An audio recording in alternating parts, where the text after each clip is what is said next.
আসসালামু আলাইকুম, আপনাকে স্বাগতম আমার এই ইউটিউব চ্যানেলে। আশা করি আপনার এই ধরনের ভিডিওগুলো ভালো লাগবে, সেজন্য আমার এই চ্যানেলটি আপনি সাবস্ক্রাইব করে রাখতে পারেন। আজকে আমরা আলোচনা করব ডেইলি ক্যাম্পাস থেকে প্রকাশিত 14 সেপ্টেম্বর 2024-এ বিশেষ গণবিজ্ঞপ্তি নিয়ে যা বললেন শিক্ষা উপদেষ্টা, এই শিরোনামে। এখানে শিক্ষা উপদেষ্টা বলছেন, শিক্ষা উপদেষ্টা অধ্যাপক ডক্টর ওয়াহিদ উদ্দিন মাহমুদ বলছেন, বেসরকারি শিক্ষা প্রতিষ্ঠানে শিক্ষক সংকটের বিষয়টি আমি জেনেছি। এই সংকট কীভাবে কাটানো যায় সেই বিষয়ে চিন্তাভাবনা করা হচ্ছে। দাবি থাকলে বিশেষ গণবিজ্ঞপ্তি প্রকাশ হতে পারে। তো তিনি বলছেন যে দাবি যদি থাকে তাহলে অবশ্যই প্রকাশিত হতে পারে।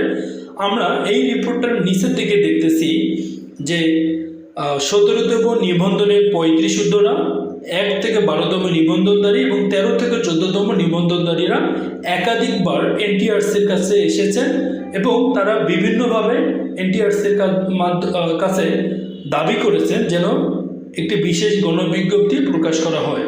তো যেহেতু শিক্ষা উপদেষ্টা বলছেন যে দাবি থাকলে একটা গণবিজ্ঞপ্তি প্রকাশ করা হতে পারে এবং বিভিন্ন নিবন্ধনধারীরা তারা এনটিআরসির মাধ্যমে জানিয়েছেন যে তাদের আসলে দরকার বা বিশেষ প্রয়োজন। তো আশা করি আমরা একটা বিশেষ গণবিজ্ঞপ্তি পাবো এবং সেই গণবিজ্ঞপ্তির মাধ্যমে আমাদের শিক্ষক সংকট দূর হবে।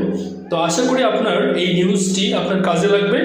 তো আপনাকে ধন্যবাদ আমার এই নিউজটি শোনার জন্য এবং পাশে থাকার জন্য সহযোগিতা করবেন, আর সেই জন্য অবশ্যই আমার এই চ্যানেলটি সাবস্ক্রাইব করবেন। ধন্যবাদ। আসসালামু আলাইকুম।